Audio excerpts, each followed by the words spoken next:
So as opposed to try and identify fakes, which is what a lot of other companies do, and then you can't identify gray market because that batch will come in stolen, but it'll identify it as real because they are real. Or something that's expired will be identified as real, even though it's expired. You're listening to Kerry Lutz's Financial Survival Network, where you get valuable information you just can't find anywhere else.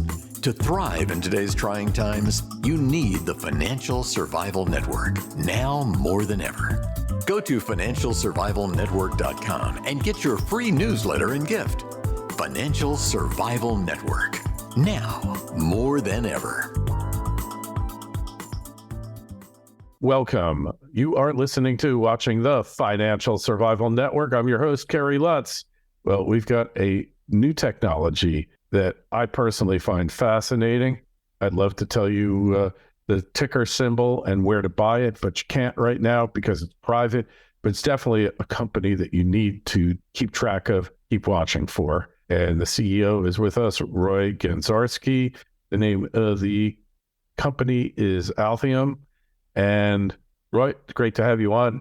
So if I have it right, you got a basic process that enables authentication, verification of items without putting on putting an etching, a serial number, anything else. It can be uploaded to the blockchain as well.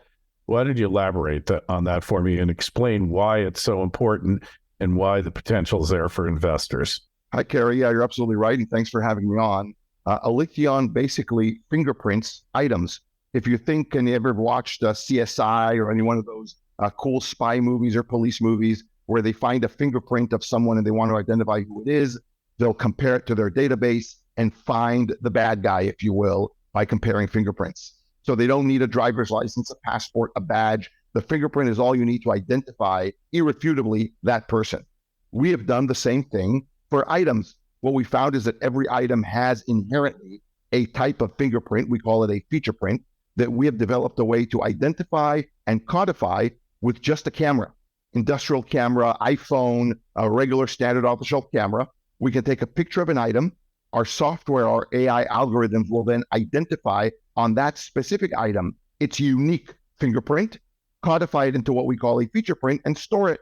And then one day, you, your customer, your supplier, whoever it is, can take another picture of that item and we'll create, again, that feature print, compare the two, and be able to tell you, is that in fact, or what is that in fact, specific item? So if you think of the proverbial can of Coke or black cat, we won't just tell you that's a can of Coke or a black cat, like many software systems will do. We will tell you that is can of Coke number 177-3 that came off of that machine on this date. And this is your black cat. So unique identification per item. No need to add anything to it. Like you said, no barcodes, no stickers, no tags, nothing, just a picture. Hey, maybe my dry cleaner could use that because every time keeping track of stuff, right? So we actually do things like collectible jerseys and stuff like that as well, because yeah, they may be misplaced. Right. And so therefore, if a dry cleaner used the process for I guess it'd be hard if there's a wrinkle or something in the shirt, but maybe it can figure all that out, or with the way the labels are fixed. It's amazing how many unique identifiers there are, whether it's your retina, your ear, your face, like Apple matches your face. Yep. So you could take a picture of my face and basically say, this is so-and-so. And then they could search it in any database, whether it's TSA or wherever, going into a government building. So we don't do people, we only do items. And the key there is, if you think of it, all the counterfeits and the gray market stuff that goes on. Now, I'm not talking about the Louis Vuitton bag that you buy on the corner of Canal Street, right? Those are counterfeits. The person selling them tells you it's fake. You buy them for $50, you know they're fake. And Louis Vuitton doesn't think they lost a customer, right? I mean, it's still bad for the brand. It's bad financially. It's illegal. But we're talking more of when you go and buy a $5,000 Louis Vuitton bag thinking it's real, the person selling you think it's real, but it actually isn't because somewhere in the supply chain, there was swap. We're talking about brake pads for cars that are fake, medicine that is expired, taken off the shelf by some bad guy, changed the date and now selling it as if it's not expired. We're talking like really bad actors doing bad things, and we eliminate all of that by taking a picture. So this could be a very anti-Chinese piece of technology, because let's face it, we all know that the majority of counterfeits emanate from China. Maybe I won't get a visa to go. Yeah, you'll be public enemy number one. Yeah, that's right. I see, if you try to go, I see a re-education camp in your future there, right? Well, it's kind of exciting. So you just went through your A round. You've been around since 2017. You told me pre-call. Yep. And BMW is the lead investor. That's right. Right. So what was it that BMW saw in this technology that made them pony up substantial funds? I mean, if you think of how both supply chain manufacturing, what's called manufacturing 4.0, and of course, counterfeit gray market items work, they all impact the automotive industry. Automotive parts, as they go through the supply chain, can't always be marked. If they can, it's usually with stickers or things like that fall off, can be scratched, and then the part is suddenly unused. And you can imagine that automobile makers, as well as others like transportation, DoD, luxury goods, want to know what parts they have and that they're the right parts that they're installing. And on the flip side of that, the counterfeit gray market side, the automobile industry is a $45 billion a year counterfeit industry, meaning brake pads, airbags, seat belts, and then of course wheels, other things are counterfeited on a regular basis and brought in here to the United States. I'm not talking about, fakes in Africa, in Eastern Europe. We're talking here in the US even, tremendous amounts of counterfeit parts for cars. So that's why someone like BMW is interested in technology like ours that basically eliminates that and becomes the last technology you ever need. Because it's not about we have the next cool sticker, the next hologram, the next additive. This is really about not needing anything but a picture of the item itself. Or what if you try to alter a part or something like that? Is it going to come up as a counterfeit then? No, actually, the technology is very robust. That's why it took us about 5 years to really develop into a point where we have no false positives in production, meaning I will never tell you that a fake part is real by mistake. I will never tell you that part A is actually part B by mistake. No false positives. And so to do that, we've gotten to a point that you can scratch up the item, we'll still identify it. We can take a flat piece of sheet metal, then turn it into a part for a car or plane, something else, and still identify it after it's gone through the stamping machine. And so this system is fairly robust to change, wear and tear, etc.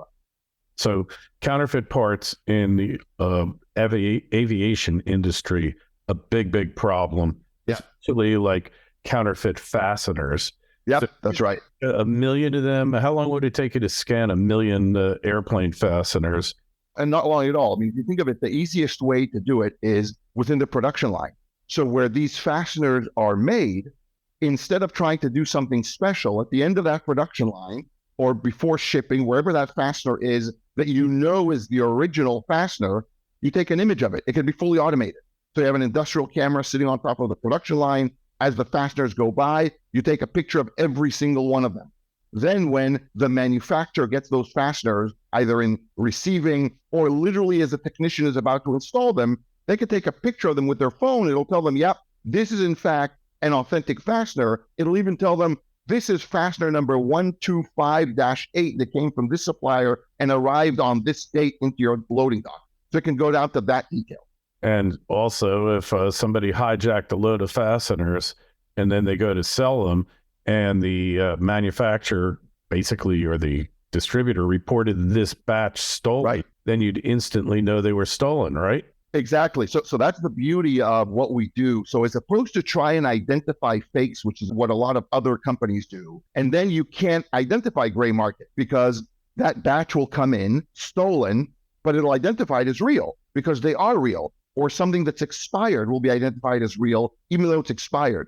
Because we focus on identifying the original with all the associated data, we will tell you, yeah, that's a real fastener, but by the way, it was supposed to be delivered to this company, not to you, or it was just reported stolen, or it's expired, and let's say it's medicine. So we can actually not only tell you if it's fake or not, but tell you if it's gray market, tell you if it's about to be used incorrectly.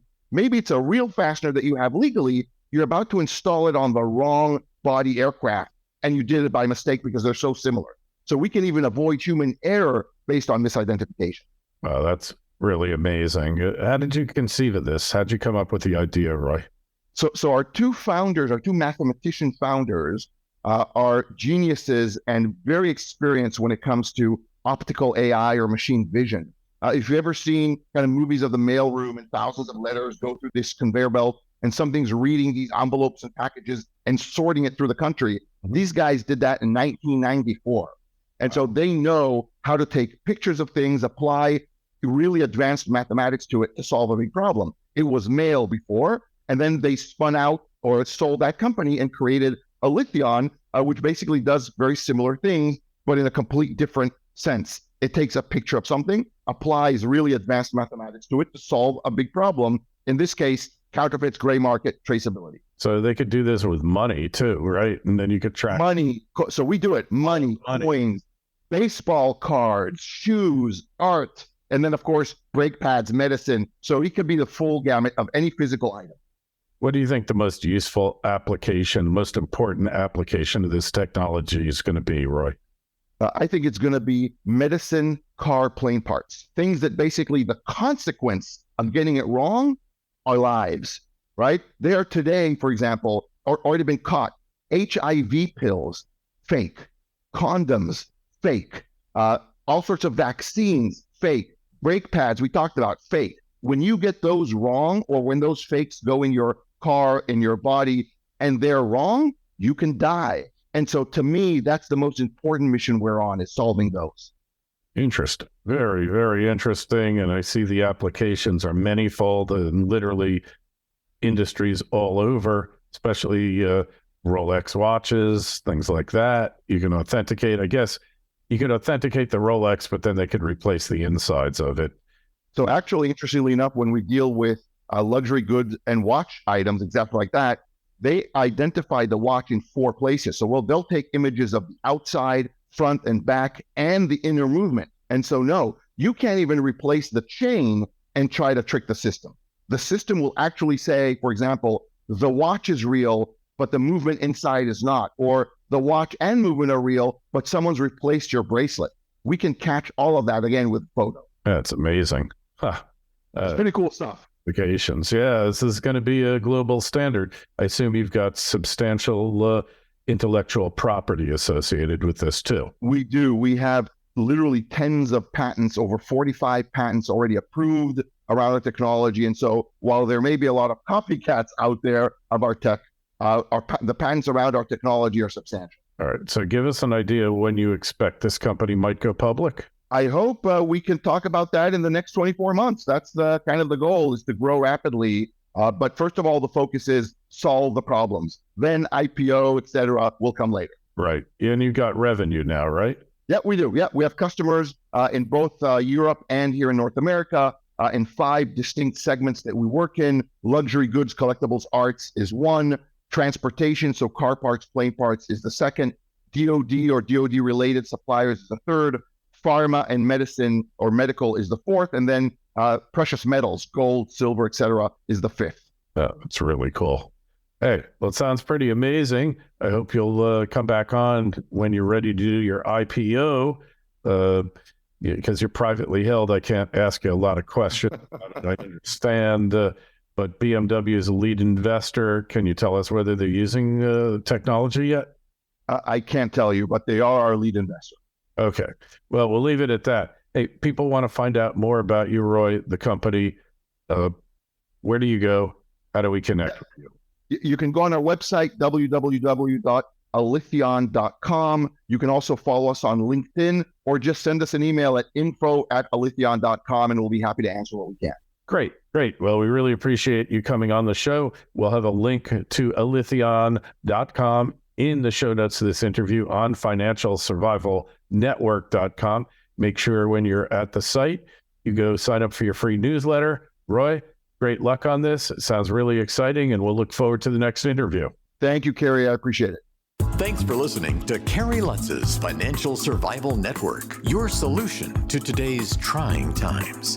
For the latest, go to financialsurvivalnetwork.com. Financial Survival Network, now more than ever.